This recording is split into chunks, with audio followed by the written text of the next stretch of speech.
జాతి, కులం, మతాలు, పార్టీలకు అతీతంగా అర్హులైన ప్రతి పేదవారి మొహంలో చిరునవ్వులు నింపే ఉద్దేశంతో కొనసాగిస్తున్న కళ్యాణ లక్ష్మి షాదీ ముబారక్ పథకం అందరికీ అందాలన్న ధ్యేయంతో కాంగ్రెస్ నిర్వహిస్తుంటే బీఆర్ఎస్ ఎమ్మెల్యే తలసాని కేవలం తమ వారికి లబ్ధి సమకూరేలా వ్యవహరిస్తున్నారని సనత్ నగర్ నియోజకవర్గ కాంగ్రెస్ నాయకులు మీడియాలో ధ్వజమెత్తారు. బహిరంగంగా జరగాల్సిన చెక్కుల పంపిణీ కార్యక్రమం 4 గోడల నడుమ ఎందుకు చేపట్టారో తలసాని ప్రజలకు చెప్పాలని అన్నారు. ప్రోటోకాల్ ప్రకారం నియోజకవర్గ ఇన్ఛార్జ్ నాయకులు ఈ కార్యక్రమంలో భాగం పంచుకునే అర్హత లేదా అని అన్నారు. ప్రజల కార్యక్రమమా లేక పర్సనల్ కార్యక్రమమా అని మండిపడ్డారు. ఈ ప్రెస్ మీట్ లో సనత్ నగర్ నియోజకవర్గంలోని డివిజన్ నాయకులు ఎస్ఎస్ రామ్, గంటా సుధీర్, త్రికాల మనోజ్, ప్రతాప్, నాయక్, మధుగౌడ్ తదితరులు పాల్గొన్నారు.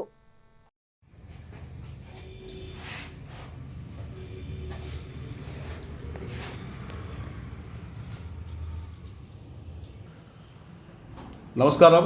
ఈరోజు అమీర్పేట్ కార్యాలయంలో మా సీనియర్ కాంగ్రెస్ నాయకులు మనోజ్ గారు, మధు గారు, మా డివిజన్ అధ్యక్షులు మరి శ్రీనివాస్ గారు, మరి మీ ఇతర కాంగ్రెస్ నాయకులు అమీర్పేట్ కార్యాలయంలో చిన్న ప్రెస్ మీట్ని నిర్వహిస్తున్నాం. ప్రధానంగా సమస్య ఏంటంటే ఇక్కడ సనత్ నగర్ నియోజకవర్గ ఎమ్మెల్యే నిన్న ఆఫీసులో ఆల్ పార్టీ డిపార్ట్మెంట్స్ని పిలిపించుకొని సమీక్షలు నిర్వహించారు. ఫుట్పాత్స్ వాళ్ళందరూ ఎమ్మెల్యే గారిని కలిస్తే సమీక్షలు నిర్వహించారు. నేను ఎమ్మెల్యే తలసాని శ్రీనివాస్ యాదవ్ గారిని ఒకటే అడగదలుచుకున్నా, మీరు ప్రభుత్వ కార్యాలయాల్లో ఏ హోదాలో సమీక్షలు నిర్వహించారు? ఇక్కడ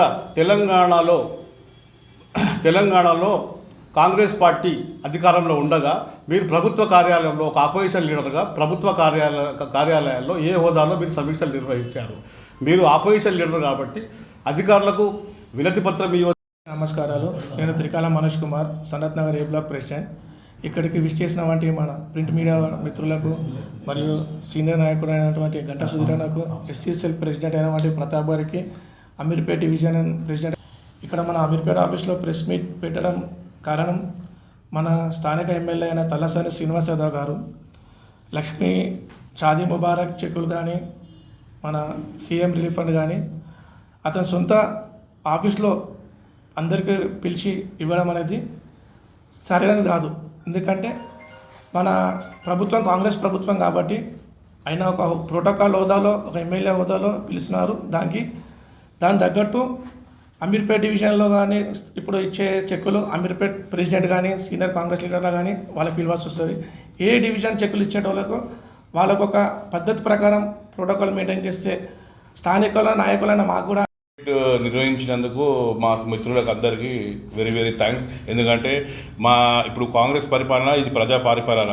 ఈ ప్రజా పరిపాలనలోని మా ఏరియాలో ప్రతి చెక్కులు ఇవ్వాలంటే స్థానిక నాయకులను అందరినీ పిలిచి ఏకదాటిని అందరినీ పిలిచి అందరి ముందు ఇవ్వడం కరెక్టు. ఎమ్మెల్యే గారు ఇంకా ఎట్లా వివరిస్తున్నారంటే పూర్వం అంటే ఒక లాస్ట్ టైం ఆయన మినిస్టర్ ఉన్నప్పుడు ఉన్నట్టు సేమ్ అట్టనే ఆయన ప్రవర్తిస్తుడు. కానీ ఇది కరెక్ట్ పద్ధతి కాదు. విషయం ఏంటంటే ఇక్కడ కాంగ్రెస్ ప్రభుత్వం ఇప్పుడు నడిచేది, రాష్ట్రంలో కాంగ్రెస్ ప్రభుత్వము.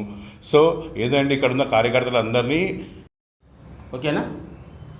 నేను గంటా సుధీర్ కుమార్, తెలంగాణ రాష్ట్ర ప్రచార కమిటీ క్యాంపెయిన్ కమిటీ కోఆర్డినేటర్. ఈరోజు మా సనత్ నగర్ కాంగ్రెస్ పార్టీలో పత్రిక సమావేశంలో మా కోట నీలిమ అక్కగారి ఇన్ఛార్జ్ తరఫున మాట్లాడదలసిన ఏమిటంటే, సనత్ నగర్ ఎమ్మెల్యే శ్రీ తలసాని శ్రీనివాస్ యాదవ్ గారు ఒంటెత్తు పోతూ మా ప్రభుత్వం జారీ చేస్తున్న కళ్యాణ లక్ష్మి చెక్కులు, సీఎం రిలీఫ్ ఫండ్ చెక్కులు అతనే ముందుకొచ్చి అతని నివాసంలో చెక్కులు జారీ చేస్తున్నారు బాధితులకు. ఇది మంచి పద్ధతి కాదు. మా వినతి ఏంటంటే ఈ విషయంలో మేము ఆర్డీఓకి, ఎంఆర్ఓ గారికి కూడా పత్రికాముఖంగా చెప్పి ఏమనుకుంటున్నామంటే, పబ్లిక్ ప్లేస్లో గవర్నమెంట్ కమ్యూనిటీ హాల్స్ ఉన్నాయి, పబ్లిక్ ప్లేస్ ఉంది, ఎంఆర్ఓ